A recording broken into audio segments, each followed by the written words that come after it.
Hello everyone, मैं आशीष कुमार स्वागत करता हूं आप सभी का हमारे यूट्यूब चैनल आशीष ब्लॉग एसएससी की आज की इस वीडियो में। तो जैसे आपको पता है कि हमारे सीजीएल एग्जाम में केवल 60 से 70 दिन बचे हुए हैं। तो आप में से बहुत से लोगों का ये डाउट है कि भैया इतने कम दिनों में हम जीके को कैसे रिवाइज करेंगे, जीके का सिलेबस कैसे कवर करेंगे, जीके के लिए इंपॉर्टेंट टॉपिक्स क्या होनी चाहिए, और सबसे बड़ी बात, फैट मैन और लिटिल बॉय क्या हमें परचेज करनी चाहिए या फिर नहीं करनी चाहिए, आप क्या कहना चाहते हो। तो सारे टॉपिक्स के ऊपर आज बात करेंगे। मैं आपको ये भी बताऊंगा कि जीके के लिए इंपॉर्टेंट टॉपिक्स क्या होंगे सब्जेक्ट वाइज, और साथ ही साथ हमारी क्या स्ट्रेटजी होनी चाहिए, आप कितने तरीके से सिलेबस को कवर कर सकते हो, बिगिनर क्या करें, रिपीटर्स क्या करें, और जिन्होंने कभी जीके छुई नहीं है वो क्या करें। तो बिना देर के हुए वीडियो को स्टार्ट करते हैं। अगर आपको वीडियो पसंद आती है तो आपको क्या करना है आप खुद जानते हो। वीडियो स्टार्ट करने से पहले मैं खुद को हाइड कर लेता हूँ और फिर हम वीडियो को स्टार्ट करते हैं। ओके, तो वीडियो को स्टार्ट करते हैं। जैसे आपको ऑलरेडी पता है कि हमारा जो सीजीएल का एग्जाम है उसमें बहुत ही कम दिन बचे हुए हैं। कितने दिन बचे हुए हैं? 60 से 70 दिन ही बचे होंगे, बहुत ही मुश्किल से अगर मैं बोलूँ तो। ठीक है, अब 60 से अगर मैं 70 दिन बोलता हूँ तो उनको आप 60 दिन ही मान के चलो, और अगर 60 दिन बचे हैं तो उनको 50 दिन ही मान के चलो। ठीक है, तो लास्ट मोमेंट पे हमें क्या करना है और इंपॉर्टेंट टॉपिक्स क्या होंगे, उनके रिसोर्सेज भी होंगे, वो सारे बताऊंगा। सबसे पहले सीजीएल 2024 के हम ट्रेंड को देख लेते हैं। ठीक है, 7 क्वेश्चन स्टैटिक जीके से पूछे गए थे, 3 क्वेश्चन करंट अफेयर से, 4 हिस्ट्री से, 3 ज्योग्राफी से, 4 साइंस से, 2 पॉलिटी से, 2 इकोनॉमिक्स से। ये बेसिकली क्या था, एवरेज मान सकते हो। 6 से 7 क्वेश्चन, 3 से 4 क्वेश्चन, मतलब एवरेज इतने मार्क्स पूछे जा रहे थे 25 क्वेश्चन में से। ठीक है, तो आपको ऑलरेडी पता चल गया होगा कि कितने क्वेश्चन किस सब्जेक्ट से पूछे जा रहे थे। स्टैटिक जीके का वेटेज सबसे ज़्यादा होता है क्योंकि इसमें बहुत सारे टॉपिक्स आ जाते हैं। करंट अफेयर के 3 से 4 क्वेश्चन आते हैं, आप इसको छोड़ भी सकते हो, बट इंपॉर्टेंट टॉपिक्स कवर कर लोगे तो बेटर रहेगा। ठीक है, अब मैं सीजीएल 2023 में जो टॉपिक्स पूछे गए थे, जिनसे क्वेश्चन पूछे गए थे, तो 6 स्टैटिक जीके से पूछे गए थे। 24 में कितने थे? 7 थे। मतलब ओवरऑल बात करें तो इक्वली था। 23 में करंट अफेयर का वेटेज थोड़ा ज़्यादा था। करंट अफेयर भी 2 तरह की होती है, एक लेटेस्ट करंट अफेयर होती है, एक करंट स्टैटिक होती है। ठीक है, तो इसमें आपको थोड़ा सा बच के रहना होता है।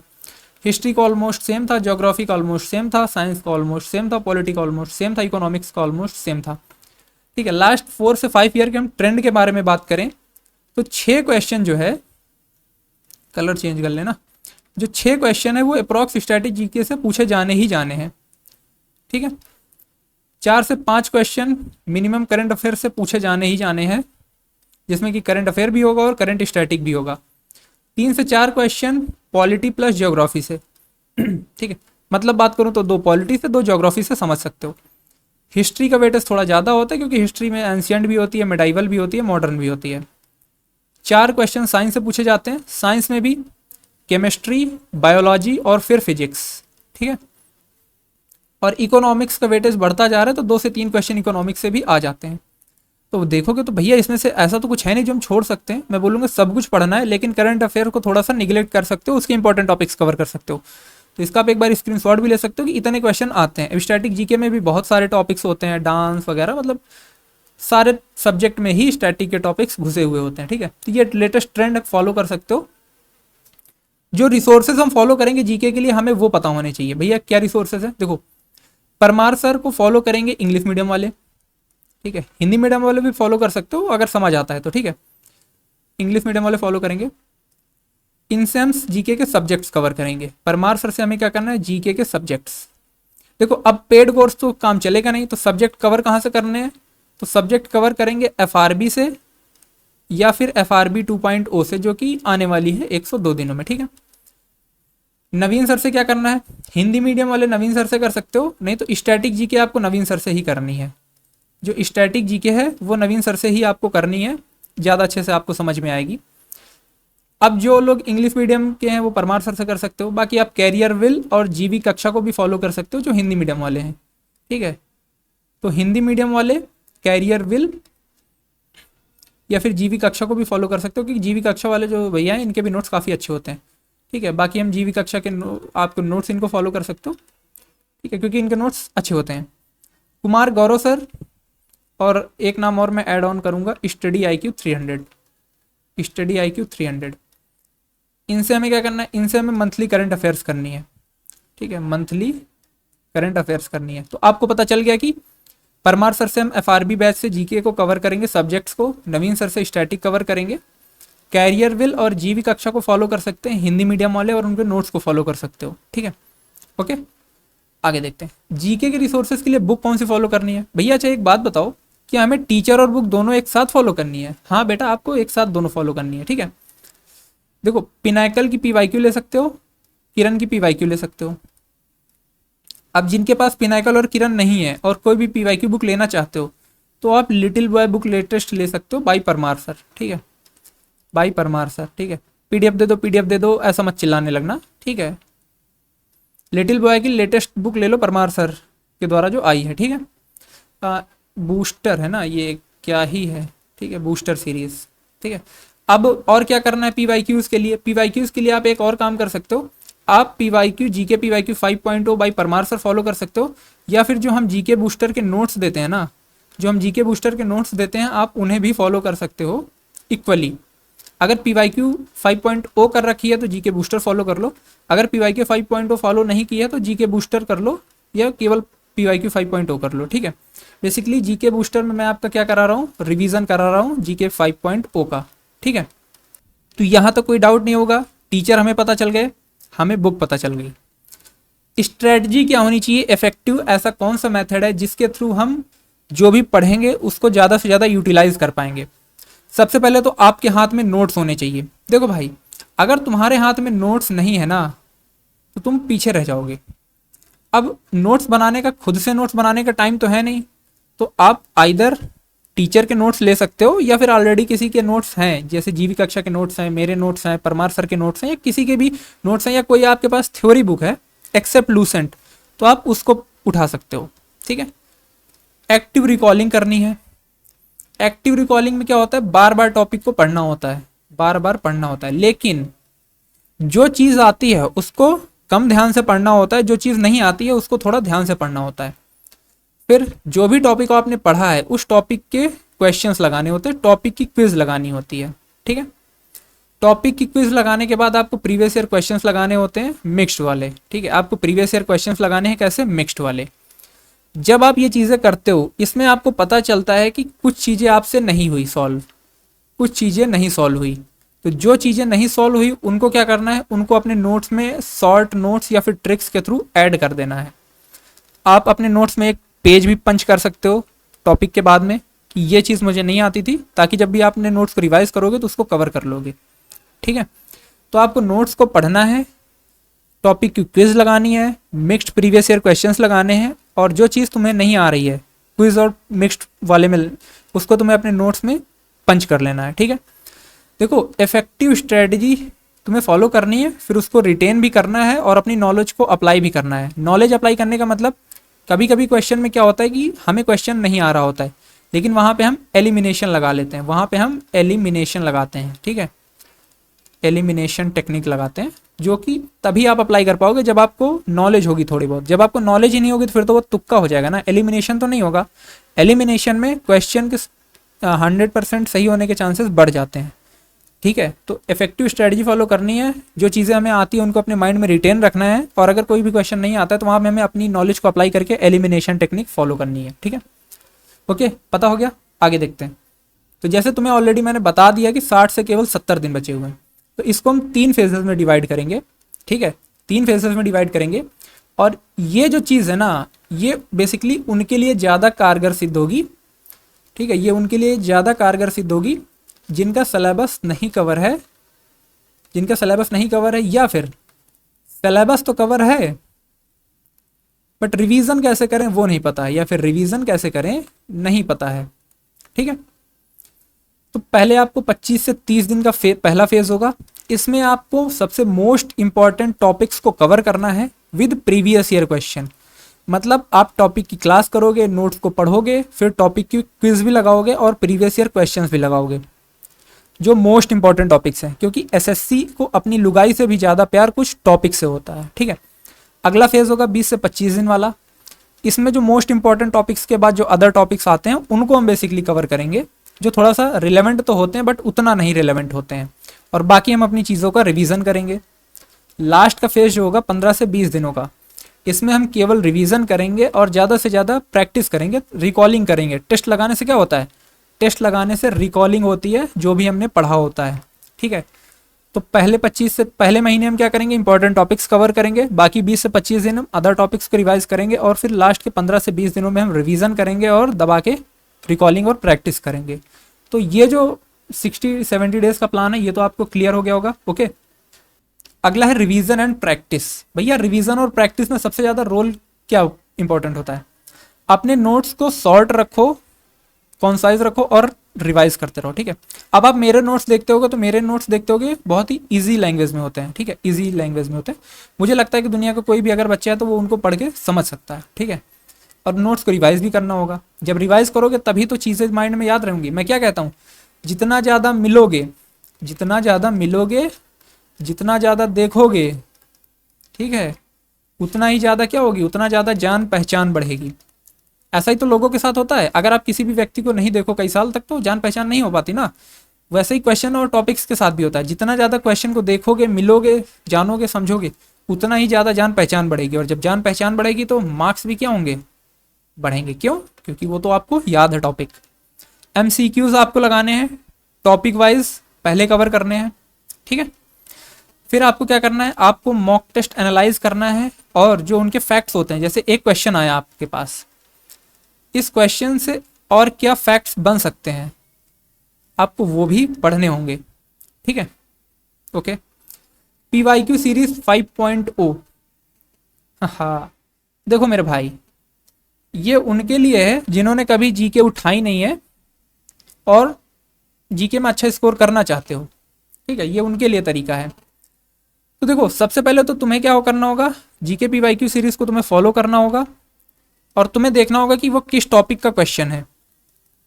जिस टॉपिक का क्वेश्चन है वो पूरा टॉपिक कवर करना है तुम्हें। जिस टॉपिक का क्वेश्चन है वो पूरा टॉपिक कवर करना है। ऐसे ही दिन में तुम्हें 2 से 3 टॉपिक कवर करने हैं। ऐसे तुम्हें दिन में 2 से 3 टॉपिक क्या करने हैं, कवर करने हैं।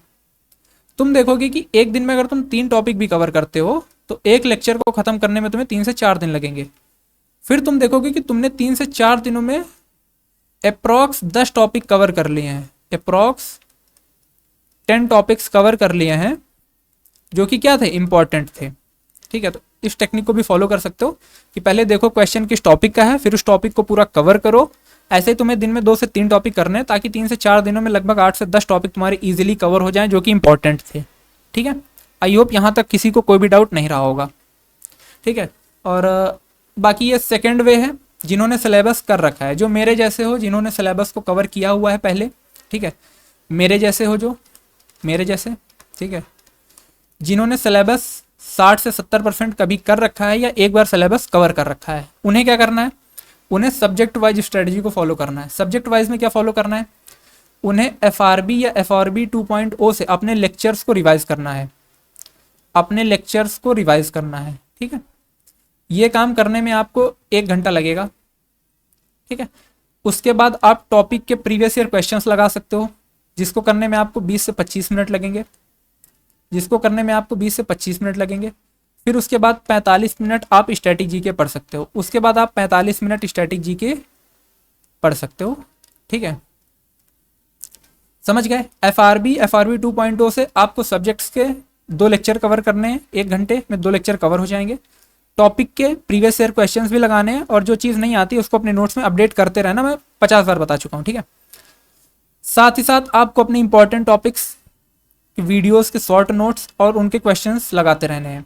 ठीक है, ऐसा काम कर सकते हो कि वीक में 4 दिन आप सब्जेक्ट लगा लो, वीक में 4 दिन आप क्या करो, सब्जेक्ट फॉलो कर लो, और 2 से 3 दिन आप क्या कर लो, इंपॉर्टेंट टॉपिक्स केवल करो।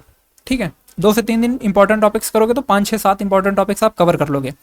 मेरे हिसाब से ये बेस्ट तरीका है कि पहले 4 दिन आप क्या कर लो, सब्जेक्ट फॉलो कर लो, बाकी के 2 से 3 दिन आप इंपॉर्टेंट टॉपिक्स कवर कर लो। ठीक है, ऐसा काम आपको 50 दिन करना है।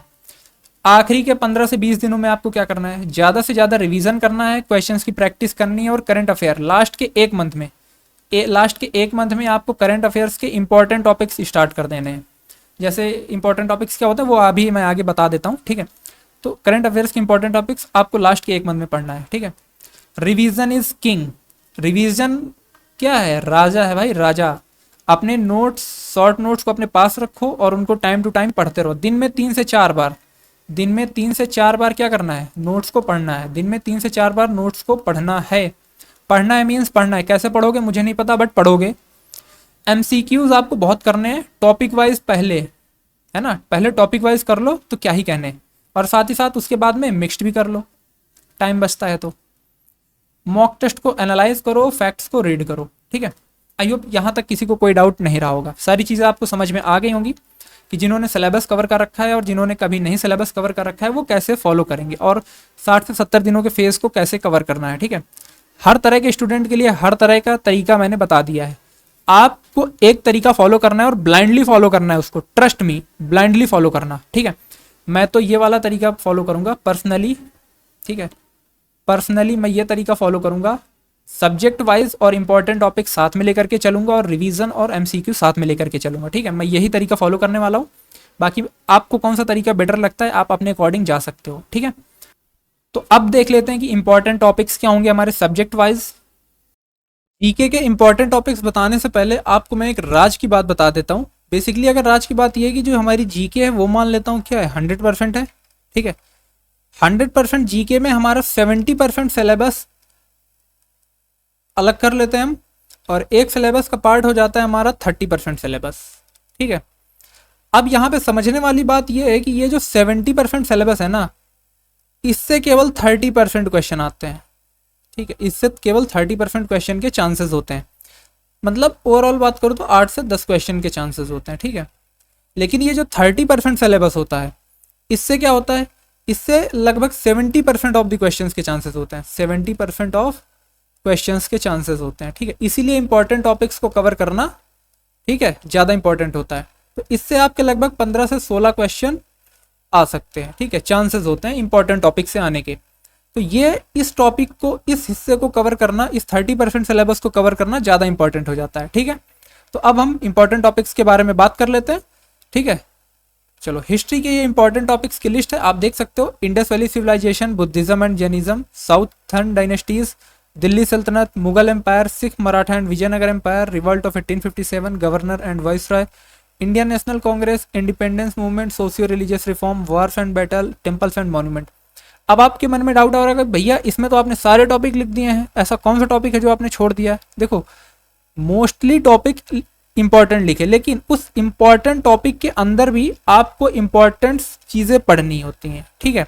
तो वो आपको कहाँ से मिलेंगी, उसके लिए आप हमारे टेलीग्राम चैनल को ज्वाइन कर लेना, वहाँ पे आपको नोट्स वगैरह मिल जाएंगे, वहाँ से आप उसको कवर कर सकते हो बेसिकली, ठीक है। बाकी नहीं तो आप प्रीवियस ईयर क्वेश्चंस लगाओगे तो आप समझ जाओगे कि आखिर क्या चीज़ पढ़नी है और क्या चीज़ छोड़नी है। तो हिस्ट्री में इतने टॉपिक्स कवर करने हैं, बाकी नहीं तो बहुत सारे टॉपिक्स हैं, तो काफ़ी सारे हमने हटा दिए हैं, बट ये इंपॉर्टेंट है, इनसे क्वेश्चन आने के चांसेस बहुत ज़्यादा बढ़ जाते हैं, ठीक है। ये नहीं कहता कि आ ही जाएगा, बट बहुत ही ज़्यादा चांसेस है कि बढ़ जाएगा, ठीक है। आगे देखते हैं पॉलिटी के इंपॉर्टेंट टॉपिक्स। पॉलिटी से भी जैसे तुम्हें पता है कि हाँ, पॉलिटी में ऐसा लगता है कि हर टॉपिक ही इंपॉर्टेंट है, लेकिन ये कुछ टॉपिक हैं जिनसे क्वेश्चन के चांसेस ज़्यादा हैं। इंपॉर्टेंट का मतलब ये नहीं होता है कि ऐसा कुछ, बस क्वेश्चन के चांसेस ज़्यादा होते हैं क्योंकि रिसेंट ईयर में ट्रेंड वही रहा होता है, ठीक है। तो making and sources of the constitution, article, schedule and part से क्वेश्चन आता ही आता है, फंडामेंटल राइट्स और ड्यूटीज से क्वेश्चन आता ही आता है, अमेंडमेंट से आता ही आता है, parliament, PM, CM and governor से क्वेश्चन आता ही आता है, और गवर्नमेंट बॉडीज और कमिटीज से भी क्वेश्चन आता ही आता है, ठीक है। तो ये हो गए पॉलिटी के इंपॉर्टेंट टॉपिक्स। आप इनका स्क्रीनशॉट भी ले सकते हो, नहीं तो आप इसकी पीडीएफ तो मिल ही जाएगी। ज्योग्राफी, देखो ज्योग्राफी बहुत वास्ट होती है, फिजिकल ज्योग्राफी होती है, इंडियन ज्योग्राफी होती है, वर्ल्ड ज्योग्राफी होती है। उसमें भी क्या होता है कि फिजिकल ज्योग्राफी से बहुत ही कम क्वेश्चन पूछे जाते हैं एसएससी में, सीडीएस हो या फिर यूपीएससी हो तो पूछे जाते हैं, बट फिजिकल ज्योग्राफी से काफ़ी कम क्वेश्चन पूछे जाते हैं। तो टॉपिक्स देख लेते हैं। सोलर सिस्टम हो गया, ओशियन एंड ओशियन करंट हो गया, weather and climate important topic है, ठीक है। फिजियोग्राफी ऑफ इंडिया से भी कभी कभी क्वेश्चन पूछ लिया जाता है। सॉइल, वेजिटेशन और एग्रीकल्चर, ये मोस्ट इंपॉर्टेंट टॉपिक है। माउंटेन, हिल्स एंड पिक्स, ये आपके ज्योग्राफी के साथ साथ स्टैटिक का भी पार्ट है। रिवर सिस्टम, ठीक है, ये भी इंपॉर्टेंट टॉपिक है, साथ ही साथ स्टैटिक जीके का भी पार्ट है। Lakes and waterfalls, dams, mountain passes, ठीक है, ये बाकी जो है ये स्टैटिक के भी पार्ट हैं। देखोगे तो ये सारे जो है ये ज्योग्राफी के साथ साथ स्टैटिक के भी पार्ट हैं, तो आपका स्टैटिक जीके भी यहाँ से कवर हो जाएगा। जैसे एग्रीकल्चर हो गया, क्रॉप्स वगैरह हो गया, तो ये इंपॉर्टेंट टॉपिक होते हैं, ठीक है। ये ज्योग्राफी के इंपॉर्टेंट टॉपिक्स हैं, इनको ये लिस्ट आप देख सकते हो और इनको फॉलो कर सकते हो। इकोनॉमिक्स में बहुत ही कॉन्साइज कर दिया है। 5 ईयर प्लान इंपॉर्टेंट होता है, सेंसस इंपॉर्टेंट होता है, और रिसेंट ईयर में ये देखा गया है कि नेशनल इनकम से बहुत ज़्यादा क्वेश्चन आते हैं। मनी बैंकिंग और फाइनेंशियल इंस्टीट्यूशन से क्वेश्चन पूछे जाते हैं, इकोनॉमिक्स में जो टर्म होते हैं उनकी डेफिनेशन और कर्व से रिलेटेड कई सारे क्वेश्चन आते हैं। तो ये लेटेस्ट रिसेंट ईयर में जो ट्रेंड रहा है इनसे काफ़ी क्वेश्चन आए हैं, और बाकी इन तीनों से तो क्वेश्चन आते ही आते हैं, इन तीनों से क्वेश्चन आते ही आते हैं। ठीक है, तो ये इंपॉर्टेंट टॉपिक्स है, आप इनको देख सकते हो। बायोलॉजी में सेल थ्योरी से क्वेश्चन आता ही आता है, क्लासिफिकेशन से आता है, ह्यूमन बॉडी सिस्टम से आता है। ठीक है, और डिसीजेज एंड न्यूट्रिशन ये तो करना मस्ट है, ये करना तो मस्ट है। ठीक है, डिसीजेज एंड न्यूट्रिशन से क्वेश्चन आता ही आता है, आपको करना ही पड़ेगा। केमिस्ट्री में एसिड बेस एंड साल्ट से क्वेश्चन रिसेंट ईयर में पूछे गए हैं। पीरियोडिक टेबल से क्वेश्चन काफ़ी अच्छे अच्छे अब आने लगे हैं। ठीक है, जो लेटेस्ट ट्रेंड है उसके अकॉर्डिंग। कॉमन नेम्स एंड फॉर्मूले इससे पहले भी आते थे और अभी भी आते हैं। ठीक है, तो ये इंपॉर्टेंट टॉपिक है केमिस्ट्री के, आप देख लो। फिजिक्स में ऑप्टिक्स से पहले क्वेश्चन थोड़े कम आते थे, बट आजकल काफ़ी ज़्यादा आते हैं। पहले यूनिट्स एंड मेजरमेंट से आते थे, अब इससे थोड़े कम आते हैं, बट ऑप्टिक्स से अब काफ़ी ठीक ठाक क्वेश्चन आते हैं, कभी कभी न्यूमेरिकल भी पूछ लेता है। लॉज एंड थ्योरम्स आती थी, अभी भी आती हैं। इन्वेंशन और डिस्कवरीज साइंस में, साइंस ओवरऑल साइंस की बात करें तो इन्वेंशन और डिस्कवरीज से क्वेश्चन पहले भी आते थे और अभी भी आते हैं, तो ये इंपॉर्टेंट टॉपिक्स में कंसीडर कर सकते हो। अब सबसे बड़ी बात आती है भैया करंट अफेयर्स, इसका क्या कर लें करंट अफेयर्स का।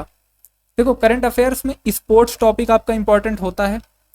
गवर्नमेंट स्कीम, आपकी नई गवर्नमेंट स्कीम और साथ ही साथ पुरानी गवर्नमेंट स्कीम, कब कौन सी स्कीम कहाँ चालू की गई, उसके बेनिफिट्स क्या थे, पुरानी भी और नई भी। Awards and prizes, appointments, rank and indexes, military exercise, days and themes important होता है। बुक्स एंड ऑथर्स और बजट, तो ये करंट अफेयर्स और करंट अफेयर्स स्टैटिक के जो काफ़ी इंपॉर्टेंट टॉपिक्स हैं। ठीक है, तो ये थे सारे इंपॉर्टेंट टॉपिक्स की लिस्ट। आपको ये पीडीएफ हमारे टेलीग्राम चैनल पे मिल जाएगी, तो आप वहाँ से आप इसको डाउनलोड कर सकते हो। ठीक है, आई होप आपको जो भी चीज़ें मैंने बताने की कोशिश करी है आपको समझ में आई होंगी। वीडियो आपको कैसी लगी कमेंट्स में ज़रूर बताना। ठीक है, और जो भी मैंने आपको तरीका बताया आप उसको एक बार देख लेना, आप किस कैटेगरी में लाइक करते हो और किस तरीके से आप पढ़ना चाहते हो। मैं जो प्रेफर करूँगा, मैं तो यही प्रेफर करूँगा कि 4 दिन आपको क्या करना है, 4 दिन आप गो थ्रू करो सब्जेक्ट से, प्लस 3 दिन आपको क्या करना है, इंपॉर्टेंट टॉपिक्स। 3 दिन आपको क्या करना है, इंपॉर्टेंट टॉपिक्स। ठीक है, मैं तो इस स्ट्रेटजी को फॉलो करूंगा और मैं आपको भी रिकमेंड करूंगा कि आप भी सही फॉलो करें। ठीक है, ऐसी इंटरेस्टिंग वीडियोस और आगे के अपडेट्स के लिए हमारे साथ बने रहिएगा। Will meet in the next video, till then keep learning. जय हिंद।